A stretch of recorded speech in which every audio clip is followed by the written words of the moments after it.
இன்றைய ஆத்மீக 2 கொரிந்தியர் 9:15 உங்களுக்காக நான் வாசிக்கட்டும். தேவன் அருளிய சொல்லி முடியாத ஈவுக்காய் அவருக்கு ஸ்தோத்திரம். ஆம், தேவன் உனக்கு பாராட்டியிருக்கிற எல்லா நன்மைகளுக்காக அவரை ஸ்தோத்திரிக்கின்றவனாயிரு. இதோ உன்னுடைய குடும்பம் கர்த்தர் கொடுத்த ஈவு, உன்னுடைய சந்ததி கர்த்தர் கொடுத்த ஈவு, உன்னுடைய தொழில் வேலை கர்த்தர் கொடுத்த ஈவு, உன்னுடைய திறமைகள் ஆற்றல்கள் தேவன் கொடுத்த ஈவு, இவை உன்னுடைய சூழ்நிலைகள் தேவன் உனக்கு நல்கினதான ஈவு. இவைகளை எண்ணி தேவனை ஸ்தோத்திரிக்கின்றவனாயிரு. அநேக ஸ்தோத்திரத்தினால் தேவ கிருபை உன்னில் பெருகுகிறதா இருக்கும். ஏனெனில் ஸ்தோத்திர பலி இடுகிறவன் கர்த்தரை மகிமைப்படுத்தி தன் வழியை சுவைப்படுத்திக் கொள்ளுகிறான்.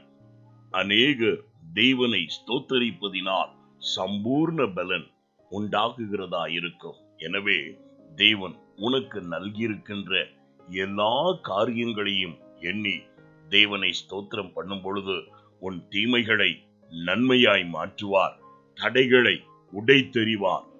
உன் ஜீவியத்தில் அநேக நன்மைகளை சுதந்திரித்துக் கொண்டு வெற்றி உள்ள வாழ்வை வாழும்படி என் தேவன் அனுகிரகம் செய்வார். நான் உங்களுக்காய் ஜெபிக்கட்டும்.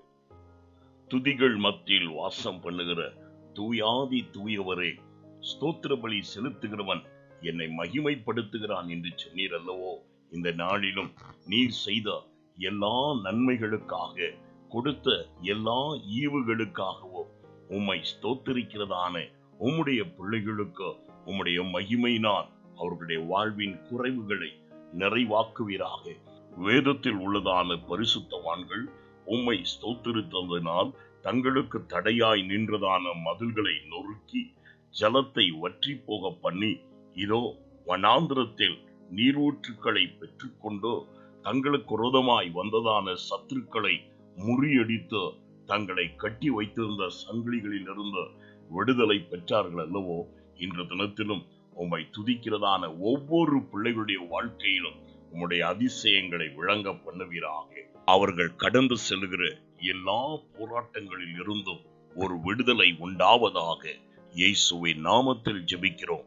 எங்கள் ஜெபம் கேளும் நல்ல பிதாவே. ஆமென்.